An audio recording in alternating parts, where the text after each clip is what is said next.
Yes, ma'am. Okay, thank you very much. So in this last day of the workshop, we are going to talk about advanced search strategy for SRMA protocols. I know that all of you have already gone through plenty of tools that you can use for reference management as well as to handle your day-to-day writing processes. So in today's session, we'll mainly talk about what different databases are there for you and how you can utilize them well to access relevant papers for conducting your SRMA. So for this, the overall objective for today's session that we'll have here, we'll just try to understand the fundamentals of advanced literature search along with evidence-based information retrieval processes, different types of frameworks that you may need to follow for this, along with the Boolean operators and the techniques that we follow to design search strategies for running queries on different databases. Then we will talk about different key terms and vocabularies that we process on different databases to gain access to the good set of papers for leading your research. And then we'll be also doing the hands-on demonstration on different popular databases, including PubMed, Embase, Scopus, and Web of Science. So I'll take just few slides in the beginning to introduce you all with the topic that how search strategies work and how you can use them on different databases. Once we understand the fundamentals, then definitely I'll be moving to the hands-on and we will conduct some search strategies on different databases to learn concepts in practical manner. So starting with the very basic things, the fundamental concepts that we need to know about advanced search strategy, first of all. The very first question, all of you, especially the beginners who are going to do SRMA for the first time or those who are just in the beginning of their research career, they may always have this in their mind that why they need to learn some specialized literature search techniques. Because majority of time the beginner researchers start looking for papers by simply running their queries on web browsers like Google, Chrome, etc, and then they end up finding some random set of papers and then they start reading them. So it is not like a very controlled set of literature. Rather, you are just getting some random set of papers and you start reading them one by one. But when we are talking about a systematic literature search or meta-analysis, there should be a very precise protocol-based search strategy so that you retrieve the most relevant set of articles to study, to analyze, and to deliver something relevant into the scientific body in future. And at the same time, because over the years, there is a huge explosion of research publications on almost every database. Every year, like millions of researchers are working even on a single topic of interest. So in that competitive environment, for beginners, it often gets difficult to stay up to date with the studies or to understand what has been already done by the researchers and what are the new things that they can do some trials with to bring out something new into the scientific body. So in this entire scenario, advanced literature search is going to matter a lot because it ensures you a reproducible and transparent workflow for entire research analysis or for conducting your SLRs especially. Indeed, there are plenty of frameworks that you can follow to lead your search strategies. However, I'll not go in depth with every framework. I'll just talk a little bit about one of the most popular framework, like PICO framework that we have. Otherwise, there are many other strategies also that maybe in some future workshops we can discuss to have a clear idea about how we go in depth with SLR. But since today's idea is to talk about search strategy only, so I'll focus on this initial framework that is widely preferred by the researchers that involves around 4 important concepts, starting with the population, then intervention, then comparator, and ultimately outcome. While working around these four concepts to structure your research questions, you get a complete clarity on what you are leading as your research topic and what you should expect from your literature search on different databases. Because just taking on simple example as here, when you are talking about the target population, you may know who are your search groups or which type of patients you will be targeting for getting your data, or what will be your ultimate deliverable to that audience also. So population, right in the beginning when you follow this type of structure. Then intervention that you are planning to do for that specific uh, that you want to solve for the particular population. And for example, here we can take, like, we are trying to deal with the patients who are suffering with diabetes, and maybe we are planning an intervention in terms of yoga, meditation, or maybe mindfulness, etc. I'm just taking a general concept here so that everyone from different field can understand it easily. So, in order to treat patients who are suffering from diabetes, maybe you are planning to conduct a hypothesis on these intervention practices. And there may be some comparators also that you want to include in your study. That could be maybe some standard care methodologies that are being already followed in the community, or maybe no intervention. So this comparator generally is an optional thing while conducting your search strategy, that we will discuss further also while building your queries. But the majority of search strategies are built upon the first two elements, that include your population and intervention, that builds your core search idea. And however, the remaining things like your outcome and comparators, they are generally into optional additions. However, for SLRs, we generally do not take this comparator element. Rather, we focus on our main intervention in majority of cases. Outcome further is an additional optional entry point that you can consider while building your research questions or while leading your search strategies further. So, with this framework in mind, let us understand how we can translate a specific topic into some searchable concept. For instance, I'm just taking one common example here, like impact of yoga and meditation on diabetes, a very generalized idea, for example, we have initially.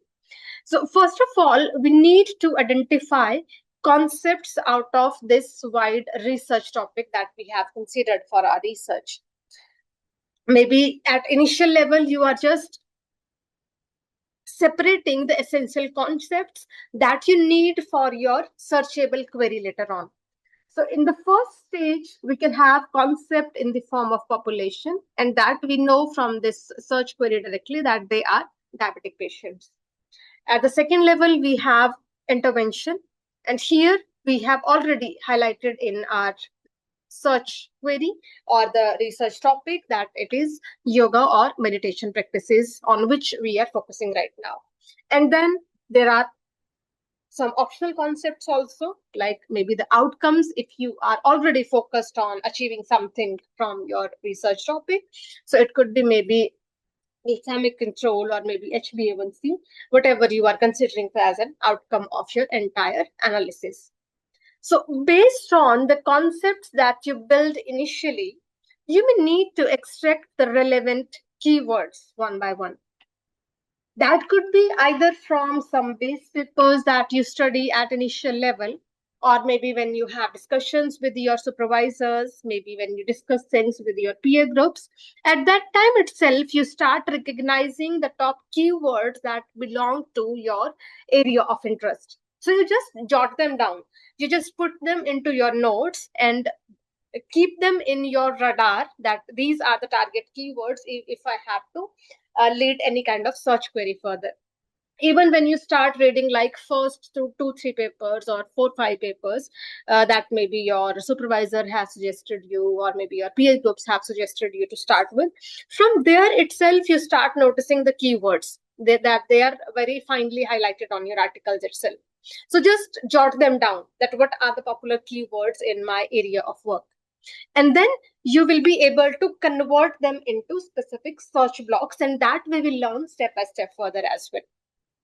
So once you know what are the searchable concepts in my area, we get into two different selections out of that. First is your keywords. They are the free text terms that you get from different articles, discussions, and during evaluations with your supervisors around. So they can appear in titles, they could be in your abstract or author languages, you can understand them. There could be specific section in your article itself that contains a list of keywords, or there may be some new or relevant terminologies, keywords that are more like a buzzword in your domain of interest. So these some examples I have highlighted here, considering the topic that we are taking as an example for now. Then along with these keywords, there is one important side of the story, that is your controlled vocabulary. These are some standardized index terms that you will find uniquely on different databases. For instance, when you are conducting your search on PubMed database, we focus more on mesh terms that are medical subject headings basically. So I'll just show you in demonstration also that how we get these mesh terms and how they can be useful in our search strategies. Then when you are working on Embase, another popular database for medical analysis, so at that time we have Mtree, another platform for getting relevant index terms for your search topic. And then we have the Scopus platform.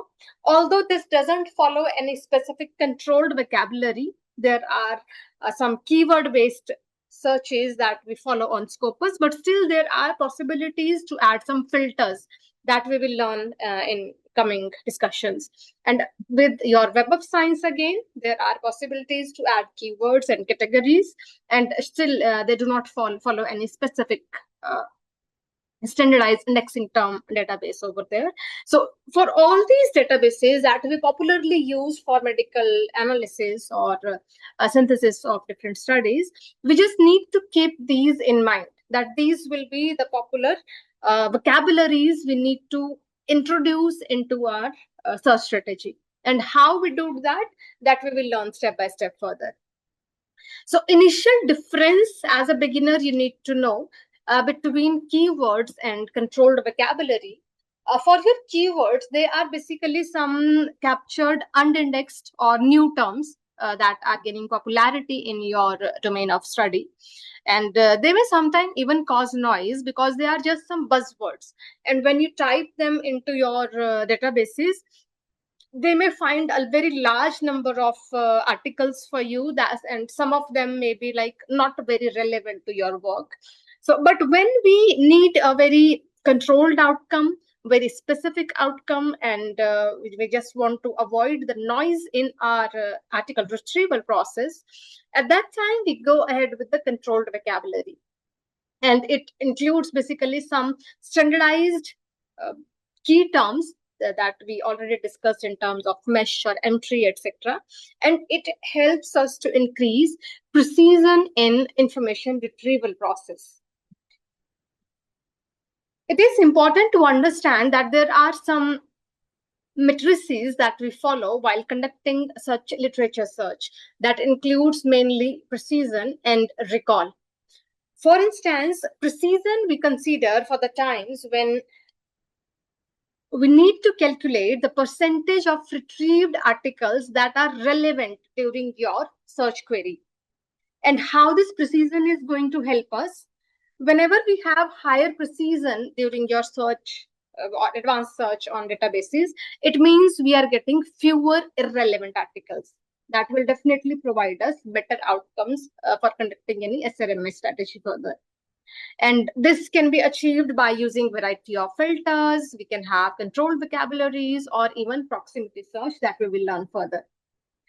On the other side, the other important metrics we have is recall, which deals with the percentage of relevant articles that we get through our search retrieves. And higher recall means we are missing lesser number of relevant studies. and we are definitely having more focused outcome. And this can be done through broad set of keywords, synonyms, and truncation, etc. So for both these categories, there is a set of strategies that researchers need to follow so that they can achieve the better outcomes, and their SLRs can have higher precision, and they can deliver more relevant information to the scientific body. So the main goal here is to ensure a high recall and an acceptable precision. And the trade-off between both of these goes as when we are working on the broad search, we will get high recall and low precision. However, during the narrow search, we generally work on high precision, and there are always some risks of missing relevant studies. So that depends on how we are structuring our search strategies and how we are implementing them with a variety of controlled keywords and filters on the databases. So once we know these initial elements, we can move ahead with different Boolean search strategies that as a beginner you need to understand while implementing any of your SRM protocols as well. Because it is not like putting any random set of keywords into databases. Rather, you need to club keywords in an appropriate manner in a standard format so that they can help you retrieve best set of information from the databases. And in this Boolean search strategies, there are mainly some very simple core operators that we follow. Many of you might have heard about Boolean logic somewhere in your past discussions or maybe during your initial education. So Boolean logics basically help us to combine multiple terms in more effective manner so that we can retrieve data in with better recall and precision elements. There are three important operators that we follow: and, or, and not operator.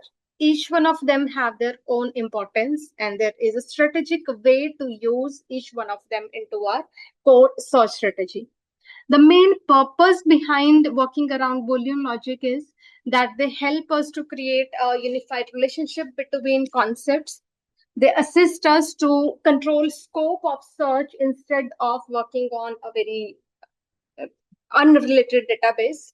And also they make things very systematic and reproducible for us because they create a controlled boundary for your search query on different databases. So let us talk one by one about each one of these Boolean elements so that you know how you can organize them into your advanced search queries. First of all, the AND Boolean operator. This helps you to narrow the search when you are working on some specialized topic and you need to be more focused on those specific terms. You go ahead with AND terminology in that case. So it mainly focuses on all the combined terms in your search query. For example, we are writing diabetes and yoga. If we put a search query like this, your databases will automatically try to retrieve articles that focus on both these elements instead of giving more priority to any one of them. Similarly, if we write like mindfulness and glycemic control, so because of this AND operator, again, your database will try to focus on both these things. It will give equal priority to both these things while retrieving your data.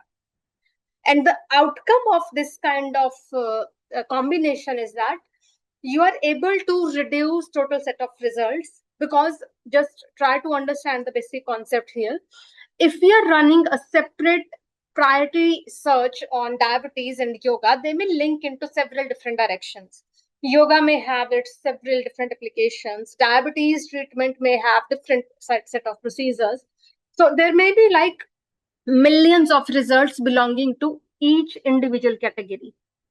But when we need more focused category, because we need to understand how yoga can deal with the symptoms of diabetes specifically, because we need to link both of them together into a single search study or in our single research topic. So this AND keyword will automatically help us to reduce total number of results, since they will be more focused on the intersection of both concepts that we have combined with AND keyword or AND operator.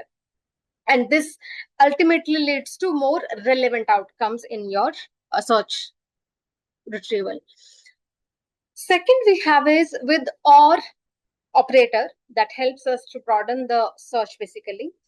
And it helps us to retrieve articles that are connected to any of the listed terms in your databases. When we use this or operator, preferably in case of when we are using multiple synonyms of certain word, or if there are some related terms or alternative word present for certain condition. For instance, like in order to search for diabetes, we can have term diabetes, or sometimes some articles may be writing it with diabetic, or some articles may be writing it with T2DM. So if we want to focus on all alternative words or all synonyms, then we will be using a or keyword to ensure that everything is captured well.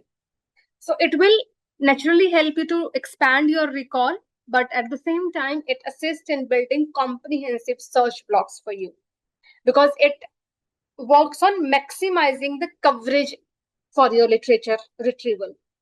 And definitely it is essential for leading a effective SLR, because at one point where and will focus on the intersection of different terminologies inserted into the and operator, or will help us to capture all possible alternatives around those keywords, so that we create a perfect balance between narrow and broad search. Then we have the not operator further that works around exclusion of some irrelevant results. Although it is not very commonly used in all the search strategies, but still it holds an importance, especially when you have a very keen idea on that I'll not include this kind of study specifically, and the other type only I need for my research topic. So, for instance, we can consider when you are more focused on meditation only, but you are not considering the transcendental meditation practices for dealing with diabetes, or maybe for any other disease that you are trying to treat. Or maybe when you are more focused on including studies that include human trials instead of animal trials. So you can use not operator in that also. And there are many other scenarios further, depending upon what kind of search study you are conducting. And you can put not operator in those cases to eliminate or to avoid any specific terminology or any specific kind of results in your outcomes. Furthermore, while setting up your search queries, phrase searching plays an important role to enhance precision in your outcome. And that we achieve with the help of some quotation marks. So whenever we are setting up some search phrases, we are just putting maybe 2-3 words together.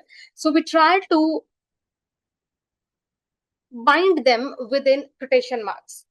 Like we can have here type 2 diabetes. So instead of writing it openly without any quotation mark, that could lead to a separate search for every word.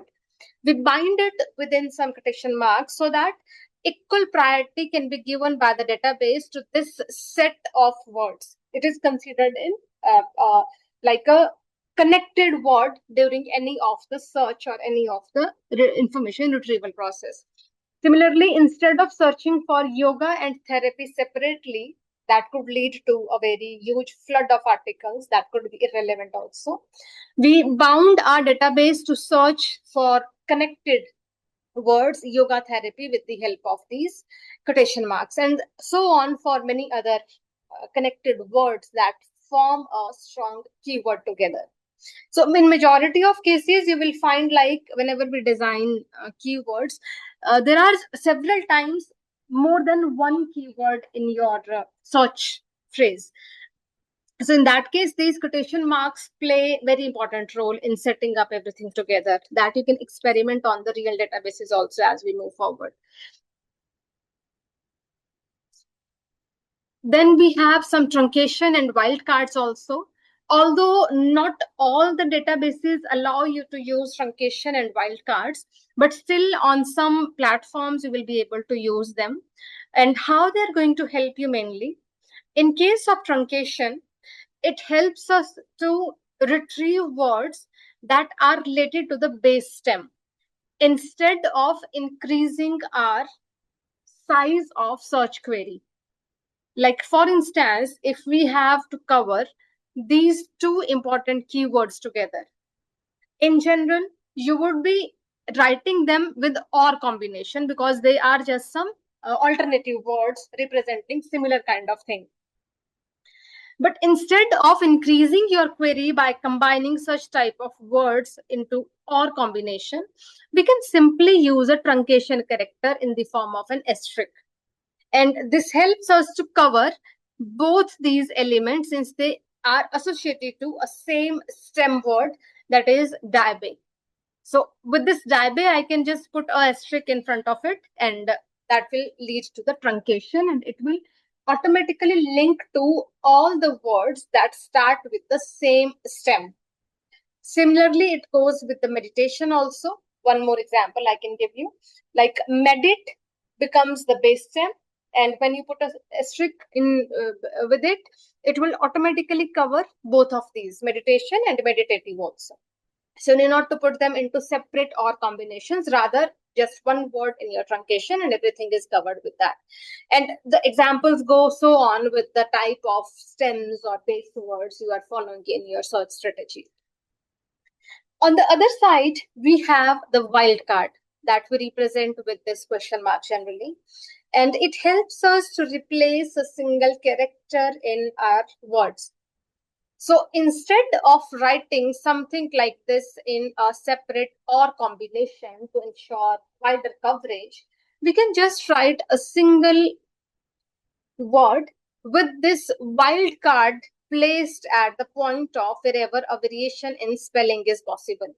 Like women and women both can be covered with this truncation or this wildcard character in between. This is more useful when you are working on different forms of vocabulary, like including your British language and American vocabulary list, where there may be slight variation in the spellings of certain words like color and color or behavior and behavior. They may be represented with different set of alphabetical combinations in British and American English. But if you want to cover that within a single word without increasing your query size, you can use the wildcard in that case. So these kind of additional variations help you to capture all possible variations of your keywords or all different extended terms connected to your base or stems. And this gives a better opportunity to cover larger global literature without restricting things to a specific set of variants only. Furthermore, we can have proximity operators also in several search queries. You will also consider using some proximity operators that appear in the form of these examples I have listed here. They basically help you to cover the contextual relevance of different set of words that are expected to occur together. And generally, the multi-word concepts can be better captured by these proximity operators. For instance, on Scopus, they allow you to use this W/N keyword to ensure within N number of words. So you can write a number that up to this number of words, we can cover things. So maybe W5 this way, maybe you are updating it. So you can mention which words. Maybe we can write yoga and diabetes. So it will automatically search for sentences where yoga and diabetes appear within 5 consecutive words. Means where yoga and diabetes are discussed together. So that gives more weightage to your work. For instance, in some cases, if you are not able to search well by using single or individual combinations of these words, sometimes you can consider the proximity operators to cover a larger range where both of them may be discussed together.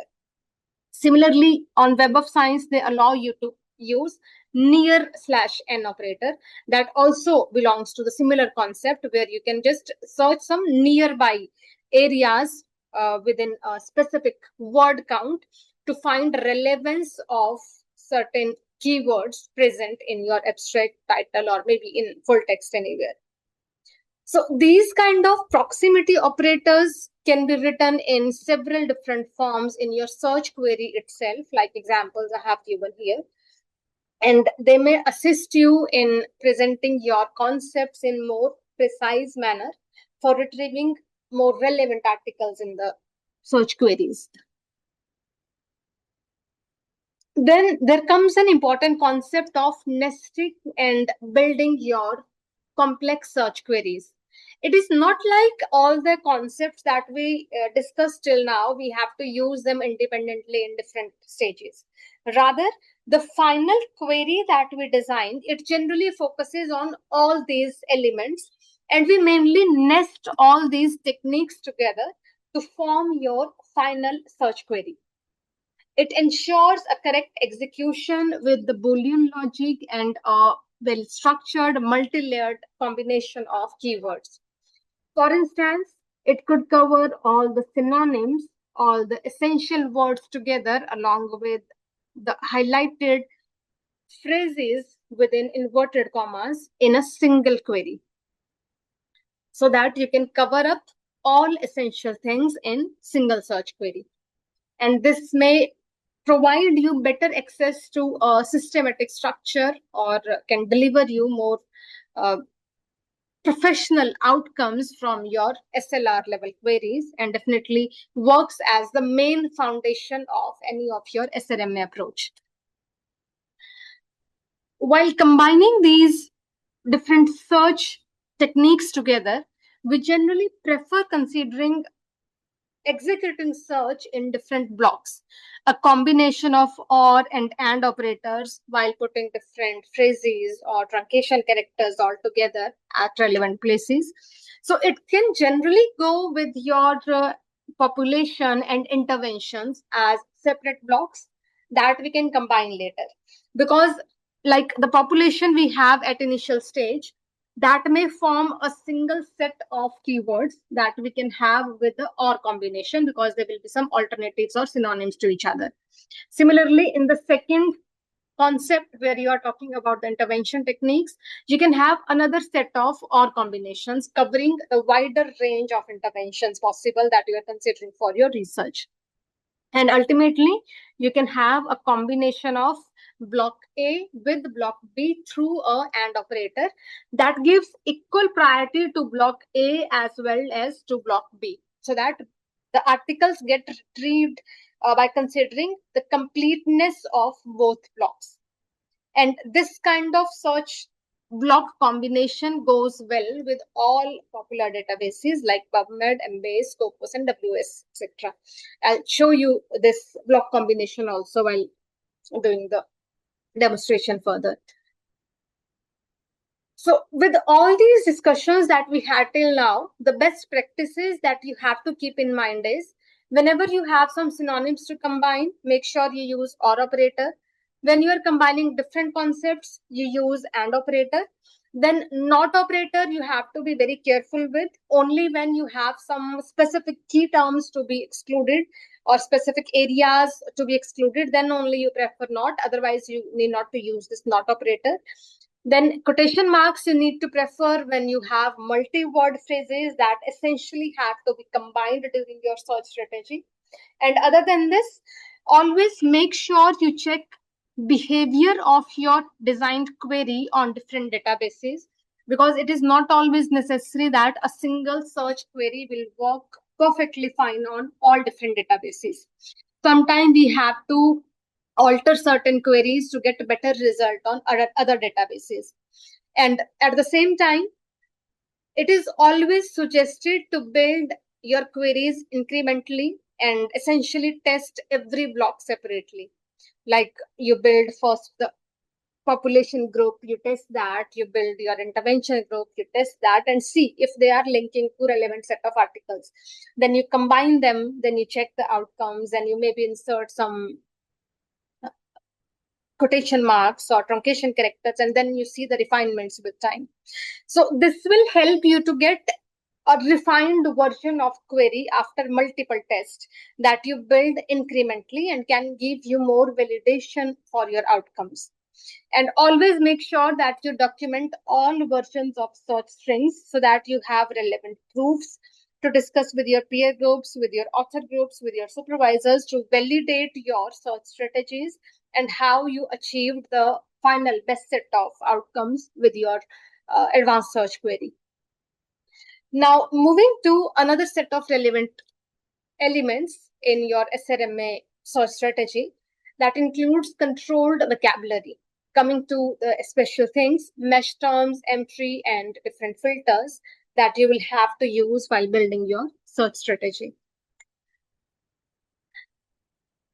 First of all, some of the common controlled vocabulary terms that you follow, they are basically some well curated terms on the databases, and they are indexed on, or they are available in the standardized version on different articles, so that you can ensure a perfect connect to the relevant articles during information retrieval process. And this when these controlled vocabulary terms are finally used into your search queries, you can reduce ambiguity in your outcomes. And if there are like some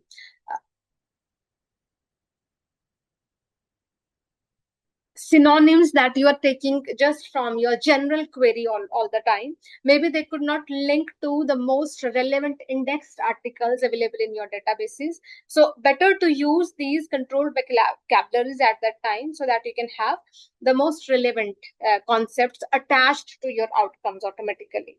So for instance, on your PubMed database, mesh terms can bring you more technically correct words for representing specific elements or specific parts of your hypothesis. Similarly, on M3, you can have it in this form. I'll show you how it comes in this form also further, that how it works in different stages.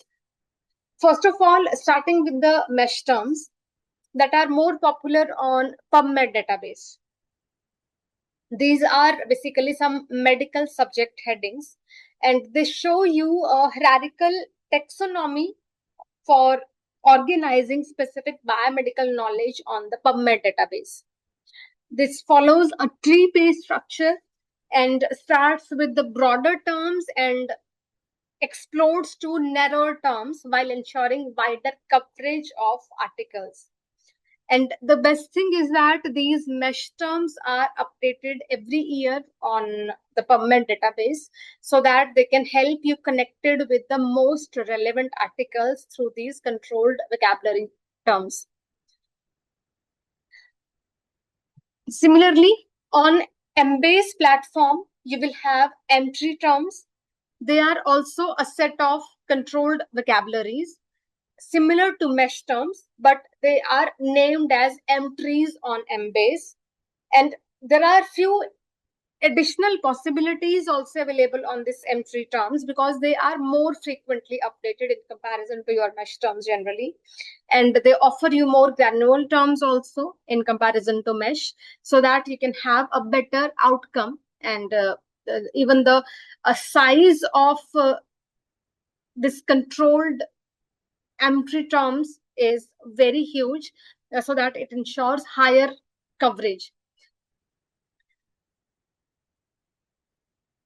It includes a range of drug names, medical devices, as well as clinical terminology so that you can ensure a better coverage for your international literature, especially when comparing with the mesh terms. So generally, when you are working on some specific medical studies, you can combine both PubMed as well as Embase into your search strategies because they will ensure you wider coverage with the mesh term as well as with M3 because both of them have their own significance on both these databases.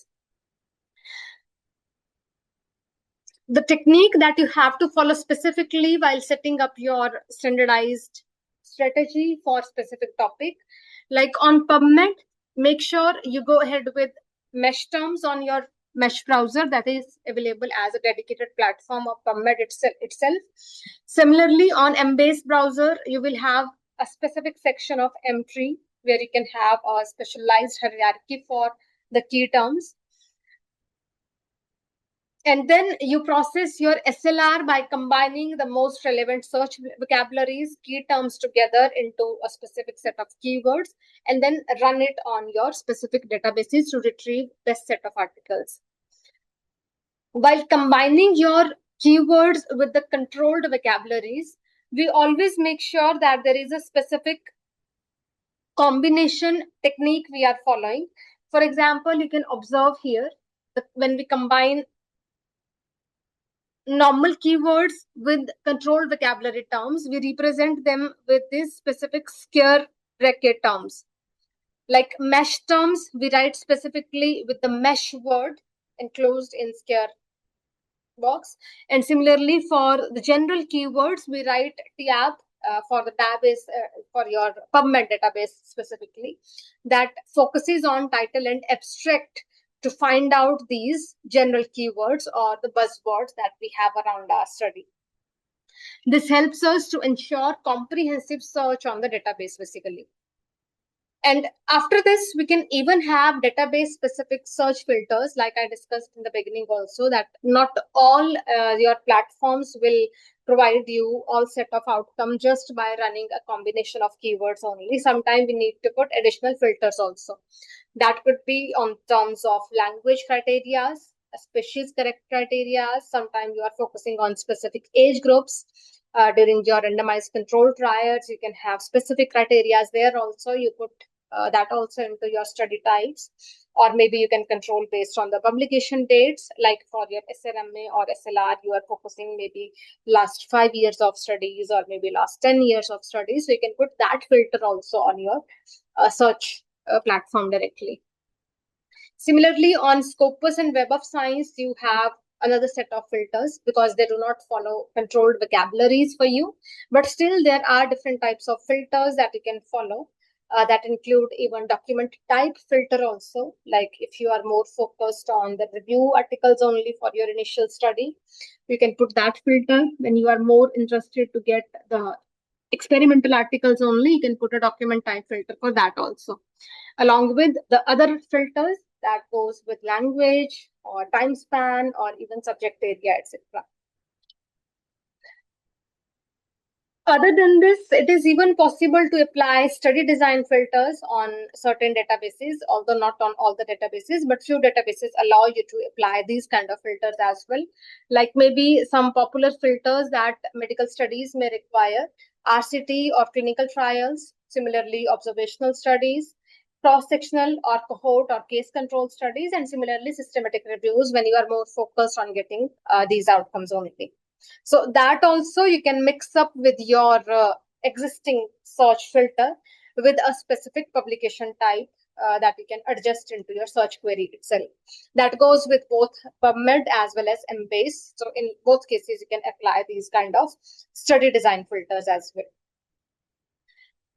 So while setting up your filters on the platform, always make sure that you prepare proper documentation of which filters you have applied, because these filters generally you apply directly on the databases. You do not document them separately one by one in general.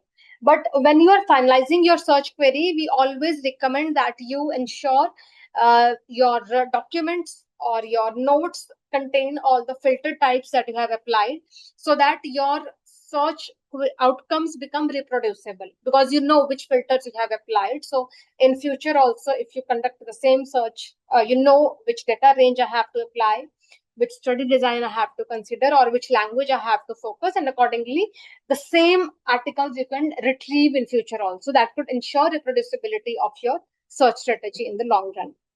So make sure you document everything very well while setting up your strategies. So I'll just give a slight overview of SLR then. Just a few essential things only I'll discuss, not very in-depth SLR, because we'll move to the demonstrations further. So just in initial steps, there are several core stages of systematic review process that you follow. Starting with the formulation of a precise research question with which you start your actual search journey. And then you develop your review protocol. you identify the relevant databases depending upon the area of work you have selected. Then you design your comprehensive search strategy by following the techniques that we have discussed till now. You run your search and export your results. Then you start with removal of duplicate studies, because sometimes they are indexed on multiple databases. So you can get some common studies also from different databases. So you just remove some duplicates. Then you start screening title and abstract to find out the most relevant studies. And if you have to scrutinize something, if you have to remove something at these stages, you make decision of that. And then the most relevant studies you take to the next step for data extraction, for quality appraisal, and finally you build up your synthesis and report it with the help of your Prisma protocol. So this is a general stage by stage architecture that you follow for your SLR. And in this process, you need to keep a few things in mind. At the very first stage, while you are defining your research question or area of work initially, make sure you follow some standard frameworks, because they will assist you in better design of search queries at later stage. Whether it is PICO platform or Spider or PCC, any of these you can follow depending upon how you prefer to structure your design. Then in next step, you need to develop a relevant review protocol for conducting your SLRs. You can consider different repositories for that, for instance, Prospero or OSF, etc. For depending upon whether it is a search specific to health sciences or some general research. Accordingly, you can register your protocols. And during this registration, you have to follow the set of key components that includes your research objective and eligibility criteria, the databases that you will follow for conducting your search, then search strategy also you have to specify very carefully over there, all the inclusion and exclusion criteria for your relevant studies, also the screening process and tools that you will be following for ensuring proper inclusion of data into your SLR. Then data extraction plan also must be precisely disclosed during your registration of protocol. And of course, the quality appraisal method along with planned synthesis approach. All these elements must be precisely outlined in your protocol itself, because it assists you in preventing any kind of bias in your study, also supports transparency and ensure that you follow a consistent approach while building your entire SLR outcomes. In the next stage, make sure you select your information sources or databases very carefully. Generally, we go with the core databases for health science that we have listed right here, and we have discussed each one of them also. Then there could be some supplementary sources also depending upon the requirement of your study. It could be Google Scholar or maybe Cochrane Library or maybe some critical trials you are getting from the government websites. And in some cases, we also follow gray literature depending upon what kind of study you need. And if there is a very important analysis included in the gray literature, accordingly, you can report that in your protocol building process. In the next step, you will be designing your search strategy by following all the concepts that we discussed till now. You will be utilizing them. So our main focus mainly is right now building this search strategy instead of discussing every specific aspect of SLR, because that we may be discussing in some future workshops specifically. But in today's session, we are mainly talking about building this step 4, designing your search strategy especially. Then running searches and managing output will be your next part, where you will be conducting searches on different databases, documenting all your information, your filters, and you will be exporting your results. That could be in CSV files or BibTeX files or RAS files. And you will be using any of these reference management tools that you already know for managing your literature, so that you can further analyze it in very precise manner with the easy access on your reference manager tools. Make sure you work carefully on the duplication and screening of your literature while building your SLR. that generally focuses on inclusion and exclusion criteria you have mentioned right in the beginning during your protocol registration. And it generally involves three different stages of screening, included title screening, then abstract screening, and then we go with the full text screening. So majority of articles generally you finalize at these two stages, the removal or inclusion, that you generally finalize on these initial two stages. And then you go with the full text screening, where generally very few number of articles are eliminated and majority of them will be included further for your analysis. After this, you will be working on data extraction, quality appraisal, and synthesis part. And there should be a very precise methodology for data extraction also. You need to jot down all the extraction elements on which you will be focusing while reading different set of articles retrieved from the databases. And you have to be very precise with the quality appraisal tools also that you will be following, whether you are following multiple or any one of these. Accordingly, you have to be careful to establish your methodology with that. And then for the synthesis, you will be following either maybe quantitative, that involves meta analysis, or maybe narrative synthesis. So you have to define that precisely during your entire methodology process as well.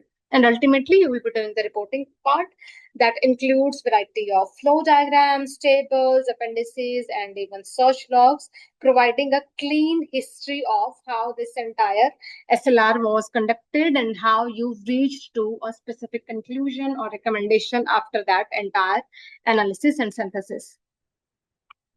So this all discussion that we did till now, it helped us to understand how your advanced literature search queries are framed and what kind of keywords or control vocabularies you will be using in the process, including different Boolean logics and frameworks that you need to follow while doing your SLRs. Other than this, the best practices we have discussed and search strategies also we have discussed till now.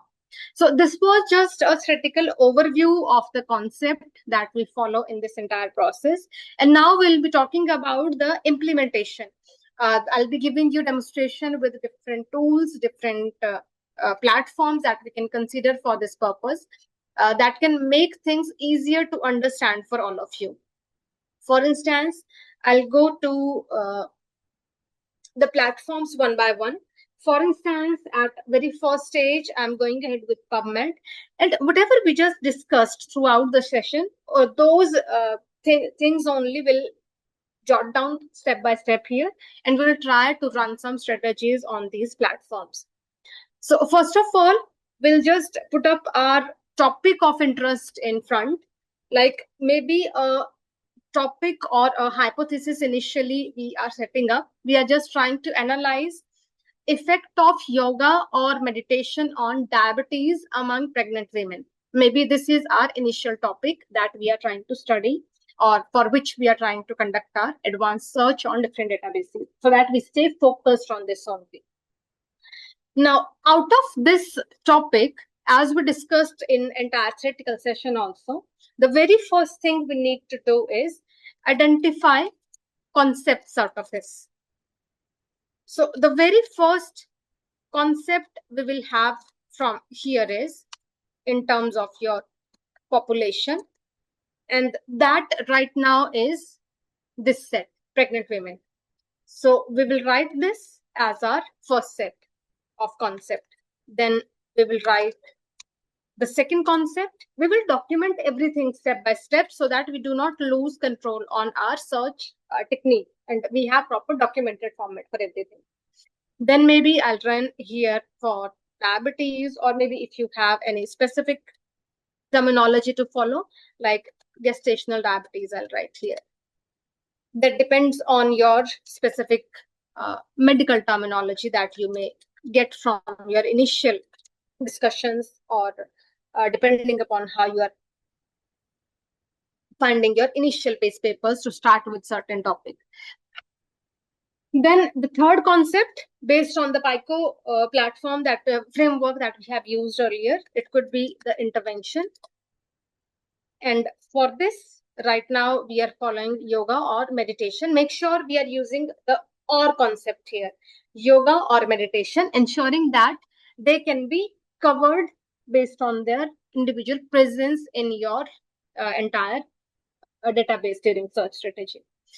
And then, although the specific effect we have not listed here in our topic, but in some cases, if you have that effect also listed, you could be listing that as your next concept. So we could write here effect or outcome in that case. The same strategy you have to follow for your kind of study.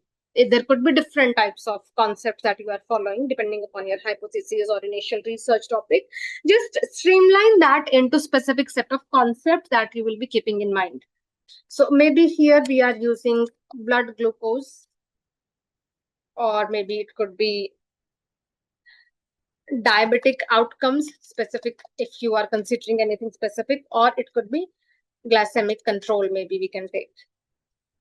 Maybe these are the initial keywords we are considering. So the very first thing we need to keep in mind that each one of these concepts right now hold their individual importance.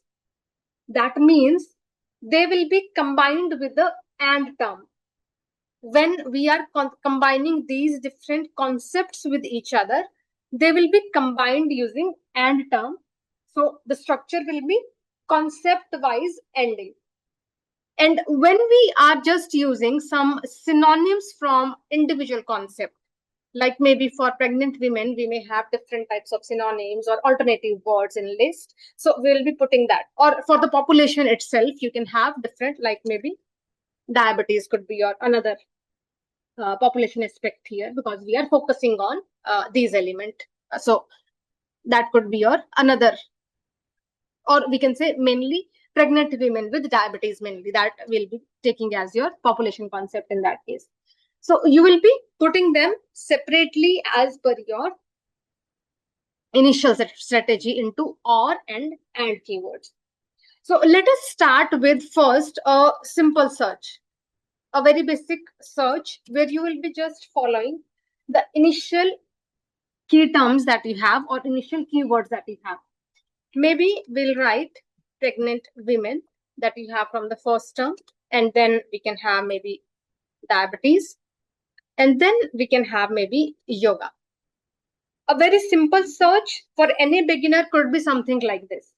When you are just taking the essential concepts only from your concepts and you are running this search, I'm just inserting this here and clicking on search. Let us see what we get in the output of this.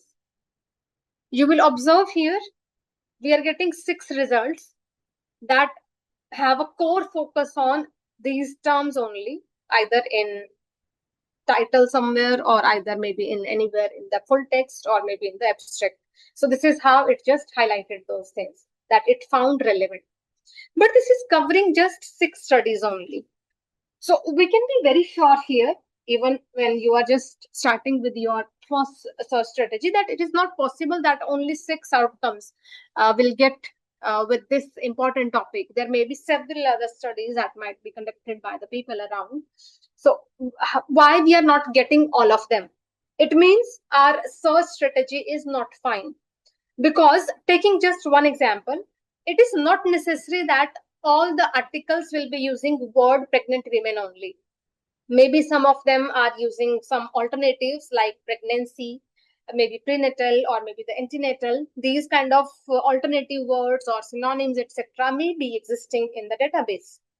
Similarly, for the diabetes, it is not necessary that everyone will be using the same keyword. So you will not be linked to all those alternative options in the database. There may be possibilities that some studies are using gestational diabetes only. Some studies are using diabetes mellitus only. Some studies are using gestational diabetes mellitus as their keyword. So there are different alternatives possible.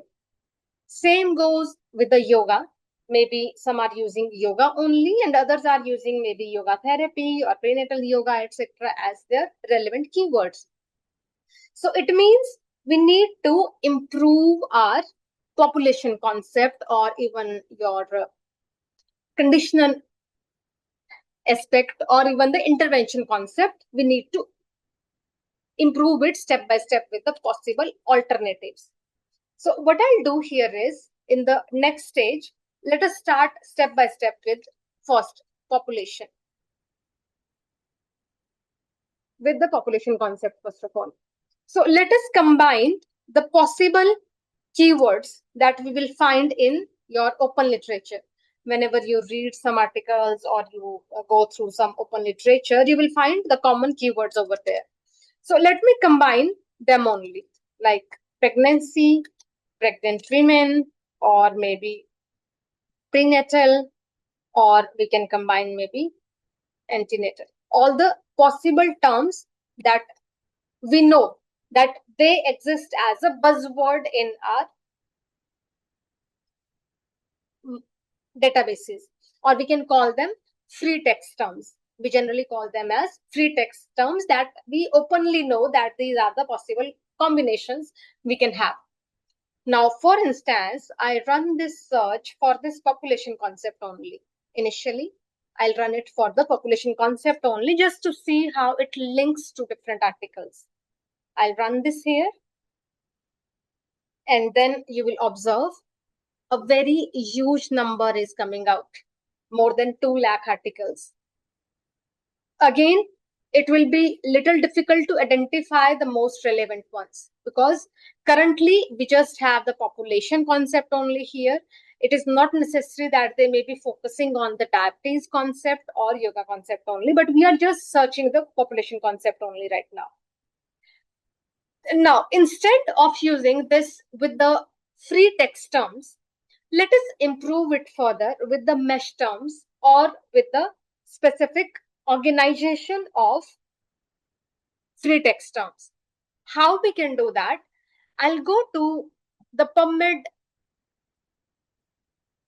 homepage directly, and here I have the explore section for mesh database. Here you will find mesh database. I'll click on this and I'll open it in a separate tab here so that we can compare things side by side.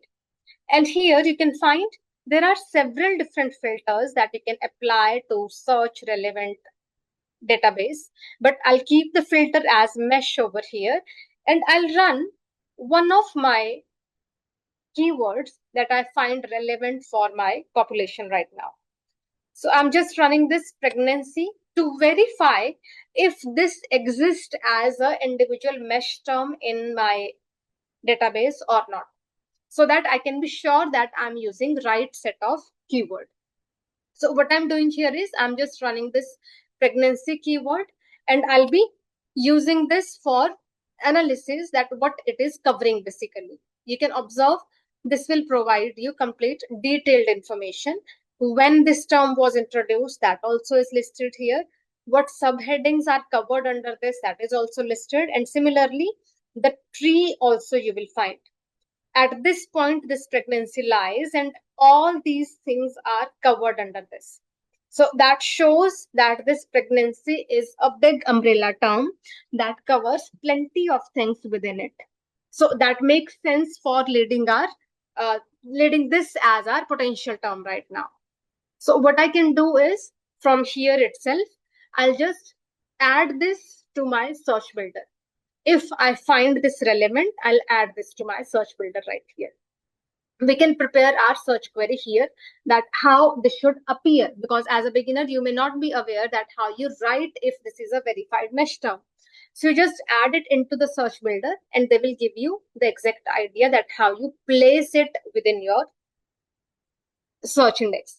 So this as your first term we have added. If you have more relevant mesh terms to search, depending upon what kind of analysis you are conducting, you can add them in sequence. But in my case, since we have limited time, I'll not go in very in-depth mesh term search because I'll be discussing many other concepts also side by side. But this way, I can just show you that other mesh terms also you can search to ensure that particular term or keyword that you are considering, whether it belongs to the controlled vocabulary or not. So once you have verified, or if you have found any relevant keyword that is related to this as a main mesh term, you can use that here. I'll show that with the remaining intervention and control condition also. So With this, I'll pick up the first element and I'll insert it here as my element in population concept. So what I'll do is, along with this now, I'll put other things like in or combination. I'll use now my free text terms, but in a very strategic manner. How we put them? Maybe pregnant women is one of the free text keyword we have identified, maybe from the initial discussions or maybe from the initial base papers. So with this, I'll put one scare bracket term, TAB. That will ensure that this free text term or this free text keyword is identified during your database search, especially in title and abstract. So we are restricting it to title and abstract based analysis specifically. So that whenever database tries to find things around this population concept, it gives focus to this collective word, pregnant women, in title and abstract. It should appear, then only it should be considered in your analysis. Then one more we can take as prenatal. And for this also, I'll put TAB, ensuring that it is covered within your title and abstract. Similarly, you can have one more key term or free text term. And for this also, I'm putting here. So maybe with these elements, I could cover the most popular free text terms as well as the mesh terms that are popularly used in this particular population concept. So what I can do now is I'll just take this query and I'll just put it in my PubMed database right here. And I'll just run this. Maybe I have a typo here. No, this is fine. So I'll just run this. And you can see from the previous one, slightly reduced. Earlier it was 2 lakh plus, but now this is 1 lakh plus. So some improvement we can see that we could confine things to some point, but it will be better confined when we combine concepts with each other. Now the same thing I'll do with the second concept. That was our diabetes concept. And around this also, I'll prepare all the mesh terms and all the free text terms one by one. So let us first search this diabetes into our mesh database to ensure whether diabetes is the main mesh word or there is any specific keyword that is saved in our PubMed database. So I'm just searching for diabetes, and you can observe here, this is the popular keyword. Instead of just diabetes, they are following diabetes mellitus as the keyword here. And if I click on this, I can see its wider scope as well. So within this, all these elements are covered. In the tree, we can observe that. Now, in order to include this diabetes mellitus, we can just observe how it can be included. So it is shown here that you have to write diabetes mellitus with mesh term included in this, and then it will work fine. Or if you have any other terminology accordingly, that can be updated. So I'll just copy this and I'll just put it here in the concept. Then maybe other free words or free terms that I have, I'll write here maybe gestational diabetes. And this one I'll put in title and abstract search. Similarly, the next term I'll put is maybe if you have just GDM in short form, you have to write. If that is one of the important key terms, we can write that also for the title and abstract. And if you have any more terms to add, that also you can add in your sequence. So I'll just keep it up to this only. If you want to add more, you can update the OR query accordingly. Now I'll run this concept on my database, this entire diabetes concept. I'll put it here and I'll just run this. So now the second block, if you remember during our initial study, we have discussed about block-based search. So block-based search with a block of population first, then a block of condition, then a block of intervention I'll be running. So 2 blocks I have run already and they have brought me some set of results from the database. Similarly, the third block I'll prepare, that is your intervention concept. And inside this, again, we'll search for the main term, like maybe whether you are considering yoga or meditation at a time. Accordingly, we'll search. For instance, I'll be checking first the yoga term. And this is included as the mesh term already. So we can use this, and we can see at multiple levels this is included. So although there is no narrower terms to this in the tree, this is the last term, but still this is included as a mesh term over here. So I can just put it in the sequence, and I can see that this is a way I can use it correctly. So I'll just insert it here. And similarly, if I have some other terminologies, maybe yoga as free text keyword also I want to use, I can put that also. Similarly, maybe I have a specific free term yoga therapy, so I can mention that also. And then if you have any other, depending upon your initial field knowledge, so maybe that also we can add. So another buzzword maybe we have added, and that too in title and abstract search. If you have multiple intervention concepts like we had in our main search topic, that included both yoga and meditation. So now for the meditation also we can do the same, because now in intervention we have two different things. So I'll run it for the meditation, and I can find that this is also a listed mesh term. So I can consider this as well, and we can observe its tree also below.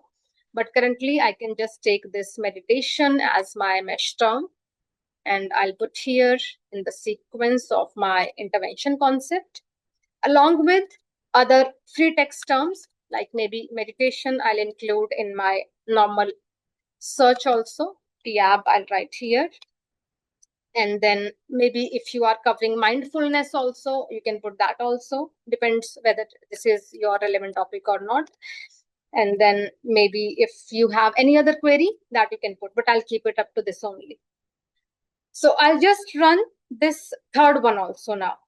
And right now, because we are considering both of them as or concept in our main topic, means while combining these concepts, I can use or terms here, and that will give us a combined intervention strategy that covers both elements of our intervention.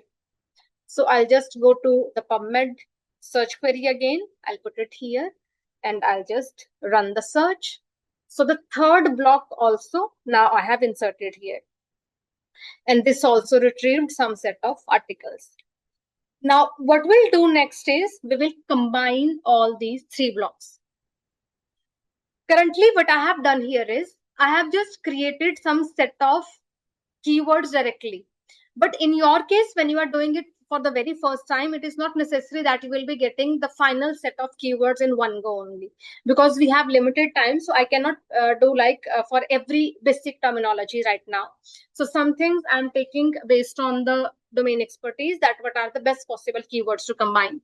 But when you are doing it as a beginner, maybe you will not be able to get the best set of free text words or mesh terms in one go. So you may have to conduct multiple searches. You may have to discuss things with your peer groups, with your supervisors to finalize these search strategies one by one. And of course, even the final block of code also you have to check multiple times whether this combination is working fine or not. So currently, with the set of blocks that I have used, I'll go to the advanced search here, and I can see all the combinations that I have tried till now, all the combinations that I may have tried. Then what I'll do is now I'll combine them. So for this, these last three blocks, this represents my first block, second block, and third block. I'll just combine them now. What I'll do for this, I'll first click on this 18 and I'll click on add query. So now it is inserted to my query box automatically. And here I'll just activate this and term. If I'll be inserting them one by one here, then accordingly the and term I can keep activated. Otherwise, we have that option here also. Like after 18, I can insert the block number 19. I'll just click on these three dots again, and I have option to include the operator. Because they are two different blocks, as we discussed in the theoretical discussions, that we will include them with and. So I'll insert that, and you can see it is automatically included with and further. After this, we will use the third one, and automatically the professional query it will add. This it has inserted right now, all the relevant set of filters, and by default some additional filters also it will insert, that you will see that 5-year filter it has automatically inserted, then exclude preprint filter automatically it has inserted, and English filter it has automatically inserted. If you don't need any of these filters, you can just remove them from your search strategy. Like this, you can just remove them, but if you find them relevant, you can keep them as it is, and even you have a control on them later also after getting search strategy results. So maybe if I run it in this format itself, I'll just conduct my search and let us see what we get in the outcome. Let me just run this once again.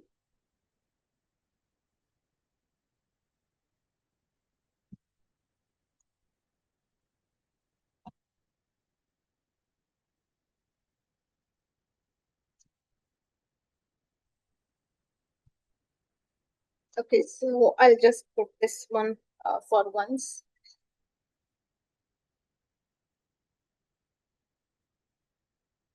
Yes, just because of those additional filters, that was restricted to one query only. But without those filters, I could get this detailed outcome, and I'll just document it also side by side.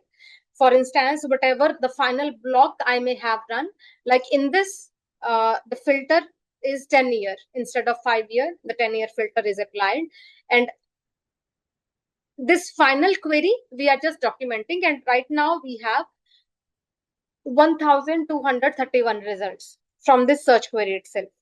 Now we can control the further filters also. Like here, if I want to change anything, maybe I want to see only last 4-5 years, I can control that. I can have that from here also. Like I can mark it whether 5-year, 1 year, or 10 years, whatever range I want to cover. So I can update that range. And then whether you want to see articles that for which only abstract is available or full text is available, accordingly the filter can be applied.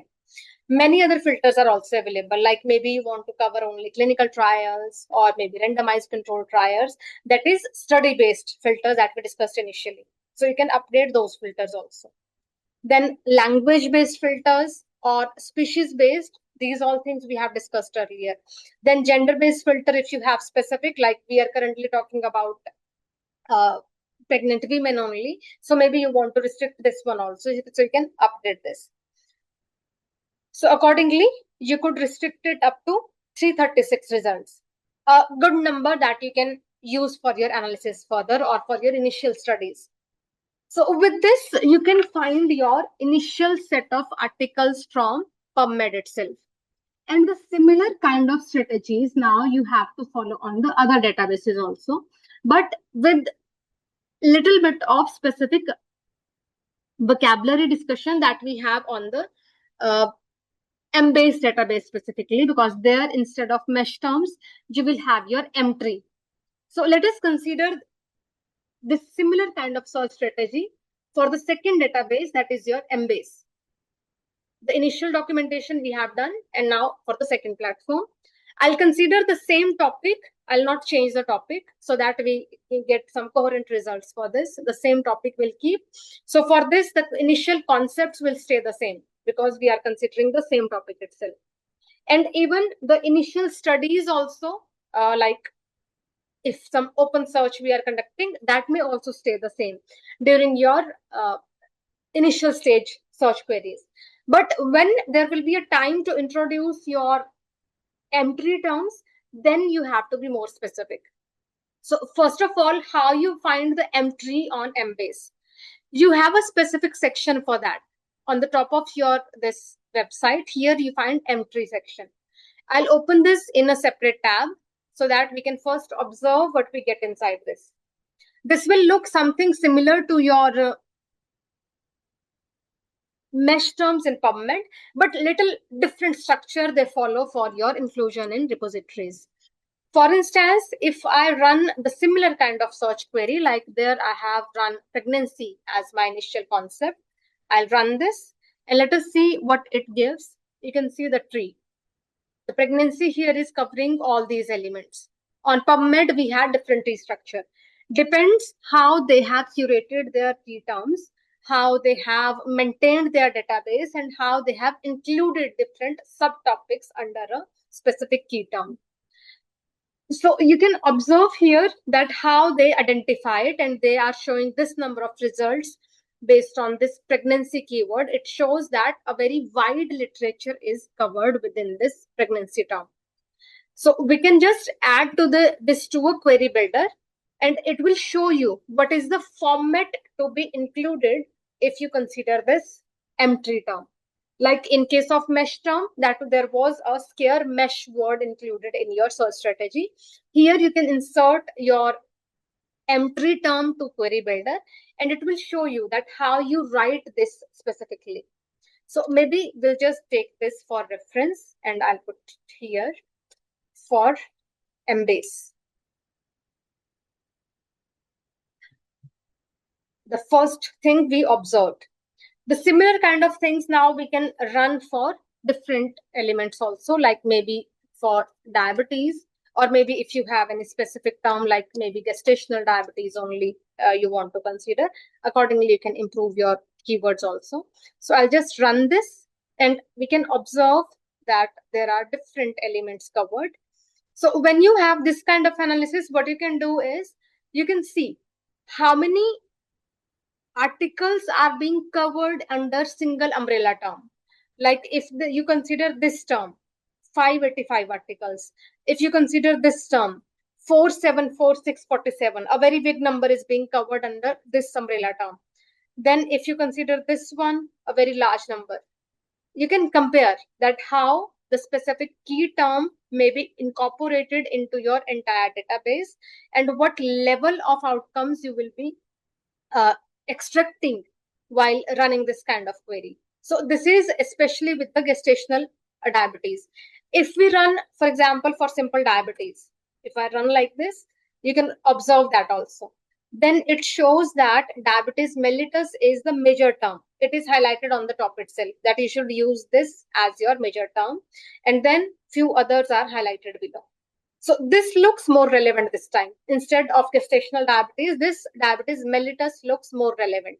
So I can click on this, and we can see what is covered under this key term. So all these elements are covered under this. So accordingly, if you want to add this, we can use this add to query builder, and we can observe this is a way we can write it, or we can even use the combination from here directly. So I'll just mark this into my entries. Same goes for your remaining terms also, like yoga. We can see this same term is covered, and it is showing a huge literature under this. So I can maybe add this as our individual element. I'll find its tree, whatever is being covered. If it is relevant, accordingly, we can add this to our query builder. Then I can do the same for maybe meditation. I'll run this, and we can see meditation itself is a M-tree term covering a large literature.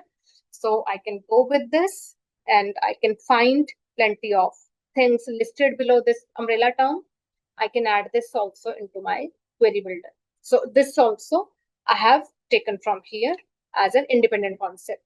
However, if you feel like you want to run your entire query based on the M-tree terms only, that also you can do. There is no problem in that as well. Like you can consider the M-tree terms only, and you can test at least your initial query. I can just paste this entire M-tree term, and I can try finding that what relevant literature it brings out. So you can see this huge number it is bringing out with only M-tree terms. But generally, it is suggested that you combine M-tree terms with your free text also. That includes a focus on title and abstract, same as your PubMed database. So how we'll enhance this? Following the same strategy as we did with the previous PubMed database. What I'll do, For every block, I'll add three text terms with this controlled vocabulary. So what I'll do here is maybe one term I can add is pregnancy, or if you have any other, accordingly you can add. Now, make sure you follow the technique as per the database. Like in case of PubMed, we write title and abstract in square bracket like this. However, in case of Embase, we write preferably in this form, colon and then TI comma AF. Then after or, I can add maybe other elements like maybe prenatal, we can add here. Again, covering title and abstract. Then I can add the next element here. Maybe if you want to cover one more pre-term, so I can add that as well with title and abstract coverage.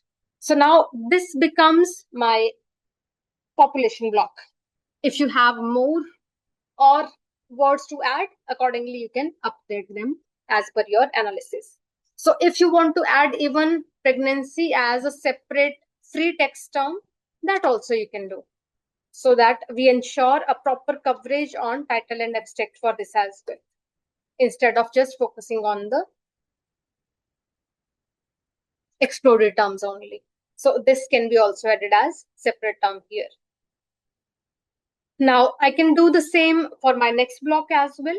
And for this, I can use maybe for diabetes mellitus, and along with this, maybe other terminologies that I have found in my initial literature. That could be gestational diabetes. And this I'll be covering within your title and abstract. Similarly, another odd term I can add.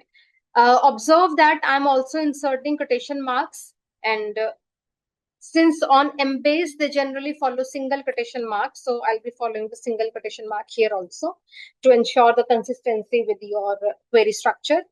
Then maybe one more I can have is gestational diabetes mellitus, and this also I would like to cover in both title and abstract.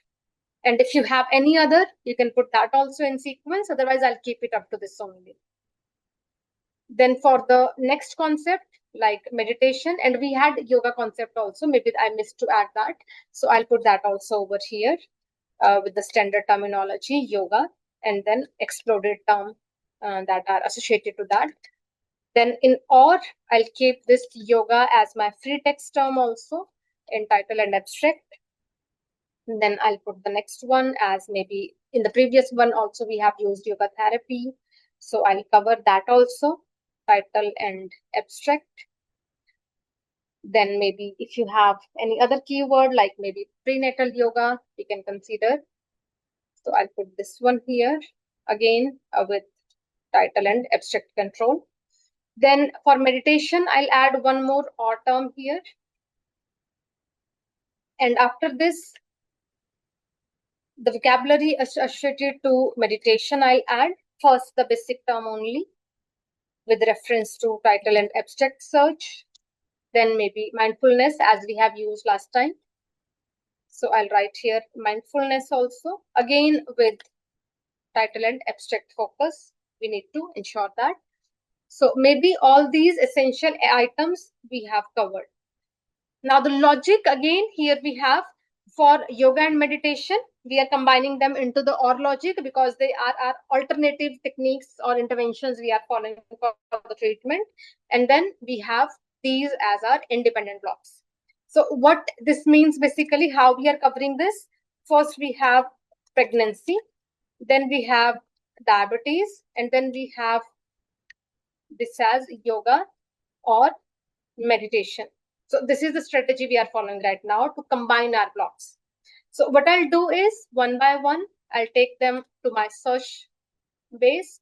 I'll just go to Embase platform again, and I'll initiate search for each one of these individual elements. So the first section I'm inserting here, and these are the outcomes we are getting right now. Same I'll do for the second section. I'll just pick up this one and I'll run the query. It will prepare the blocks side by side.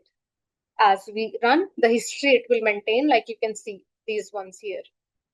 Then the third one, I'll pick up this one and I'll insert it right here as my third search term. And I have some typo somewhere. Let me just check. Yeah, I can see I missed columns over here. I think that should be fine. Let me check. Yes, this is working fine. So this is the third block outcome we are getting. Now we can just combine each one of them. So depending upon what initial searches we have run, I'll just use first block, second block, and third block, and combine using AND. Again, we can control it from here, but currently since we need AND only, so I'll just click on combine using AND, so that all three blocks of independent search we can combine together, and let us see what final outcome we see. You can see the search outcome here, this one, and based on this, you can observe the outcomes. Now we have 100 results from this recent final block that we have created. And inside this, you have option to apply remaining filters as well. For instance, publication years you can control. Maybe you can just mark the years that you want to cover, like recent 3 years, recent 5 years, or 10 years. Accordingly, your data will be controlled in the outcomes. Then if you have any specific type of analysis, or maybe gender-based analysis, or specific other sources you want to restrict, you can apply those filters and it will be further reduced to a relevant set of numbers. So in this way, you can find a relevant set of outcomes from Embase also. Make sure you use a combination of M3 terms and free text terms, and you organize them into a specific query blockwise, covering all your essential elements that include your the PICO platform framework, including your population, your intervention, and your condition that you are trying to treat. So all those elements must be precisely included into your search strategy. Focusing on the similar kind of outcomes, since we have limited time further, I'll just in short demonstrate your Scopus and Web of Science also further, because in both those databases, you will not find a specific controlled vocabulary. You just have to work on the keyword development only over there, and just have to follow a specific search strategy with a combination of and or logic itself. So what we can do in that case, I'll write here Scopus strategy. And with Scopus, we will just combine our concepts all together.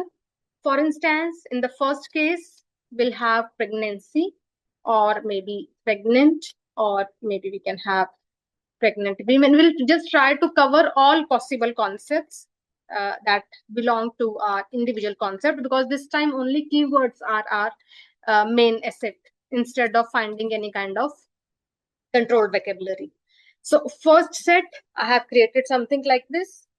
Then maybe for the diabetes block, I can have maybe diabetes, or I can have maybe gestational diabetes, or if I know any other keyword, I can put that also, maybe gestational diabetes mellitus, or if you have any other short form, GDM also I can add into the sequence. Same goes for your intervention that we can insert. For instance, I'll write here yoga, or maybe yoga therapy. Then maybe we can have prenatal yoga, or then we can include the meditation also in the same or block. That could include even the mindfulness technique as well. Or if you have any other element, that also you can cover similarly. Now, these are your initial 3 set of blocks we have created, but we can make it more precise by using phrases that are within quotation marks, as we studied earlier also. So here I can combine these words. This one also I can combine within inverted commas. so that they are considered together by the system itself. This one, and then maybe yoga therapy also. Wherever I have two or more than two words together, I can just combine them together using inverted commas. So now let us run this strategy one by one on your Scopus database. I have it right here. I'll just go to this Scopus database for exploring your search outcomes. I'll just remove any previous searches and I'll just update my first query over here. Observe, I just ran my first query, and in this section, I'll make it a precise selection that the search must be done on article title, abstract, and keyword. You have many other options also, but it is generally recommended that you start with article title, abstract, and keyword. That goes generally with most relevant details for your extraction. So I'll just conduct this search individually, and I can observe what kind of outcomes I'm getting. You can observe this number of outcomes we have here. And you can just observe what kind of articles you are retrieving. So you can just compare them one by one if they are coming relevant or not. Then I'll go to edit in advanced search and I'll add few more queries one by one into this. For instance, with or I can first run individual searches. That may be also fine. I'll first run individual searches for each one of these. I'll take the second one. I'll put it here. Again, make sure it is within TIK, and I'll just run this. So this is with the second query we have here.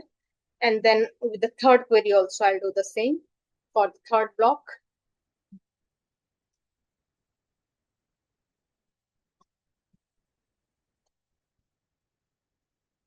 So this one also I have here in the outcome. Now let us see. I'll just update to the advanced search where I'll just combine each one of them. And how we can do that? I'll use the AND terminology. And for this also, I'll use the AND terminology. And remember one more thing that we discussed, that the OR concepts we can secure within parentheses. And will keep as a separate element. So I'm just making it more precise for the Scopus database now, keeping all terms linked together within a parenthesis. So that I can run my complete strategy here. I'll just replace this with my complete terminology. Let us see what we get in the outcome. Observe 123 documents, a relevant number that you can retrieve. And further, the ranges you can update. The other filters you can update as per your requirement, like only reviews or only articles, the language boundaries or type of trials you want to consider. All those elements you can update, and you will get options to export these results. Each one of databases will give you these export options. Once you have run your searches, you can just select all the elements and then you can export them accordingly. For all these, once you have the logins, like you can save or you can export them as per your requirement.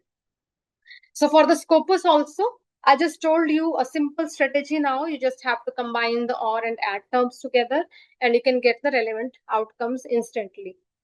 Moving forward with the same terminologies that you can take further in your Web of Science database. Even this similar kind of query can work on Web of Science database as well. That will not be a problem because it considers the same and or combinations on the Web of Science as well. So what I can do is I can first try this same query on the Web of Science. And the additional advantage you will see on Web of Science is that it also allows truncation characters. So maybe in future, if you want to use truncation characters somewhere, that also you can add to reduce your query size. So I can run it in this form itself and let us see what we get as an outcome. You can see 57 results directly I can see, and quick keyword list also it is presenting here. Then what kind of documents. That focuses on 100 different researchers, and we have other filters also available here. Year-wise filter again, document type filter, and all these things you can apply, and this will be updated to your final list. Ultimately, you will be able to export the outcomes either to your EndNote or maybe BibTeX file that you can take to Zotero, etc. Anything as per your requirements, you can extract from the platform itself, and that will be ready for your study further. So whatever we have discussed in this entire session, since we are already on the verge of session, I'll not take it any further. But the process that we have learned, mainly you have to focus on that how a specific query is followed on a specific database, what kind of terminologies a database prefers. Like in case of PubMed, you have to make sure that you have a combination of mesh terms and free text terms, and they are written in a precise format where mesh and your tab terms are enclosed within square brackets, and you have to frame them perfectly in or and combinations. Similarly, on the Embase platform, they are presented with exploded M3 terms and tab, including your title and abstract search that you can combine within your search, and block-wise search again you can run on the platform. And then on the Scopus and Web of Science platform, you can combine normal free text keywords directly into your and or combinations and conduct your search with other set of filters that are readily available on your database itself. Same goes with your Web of Science as well. And it will help you to retrieve the relevant set of articles easily. Like for this current search query itself, we can retrieve 57 articles from Web of Science, 123 documents from Scopus, and then from Embase, we can have 100 articles directly. And then from PubMed itself, we have 336 articles. So a good number, a good bunch of articles you have to start with the analysis further. You can save them separately to your reference managers and then start your analysis further. So this is all from my side for the topic. If we have anything to discuss further or any feedbacks, any queries, the house is open for all of you. The access that some people are asking, this is with the institutional access only for all the databases generally. All the databases that we discussed in today's analysis, they are all with institutional access. There are few other databases that are freely available like Springer, also Science Direct, etc. But depends whether they are into your reference or not.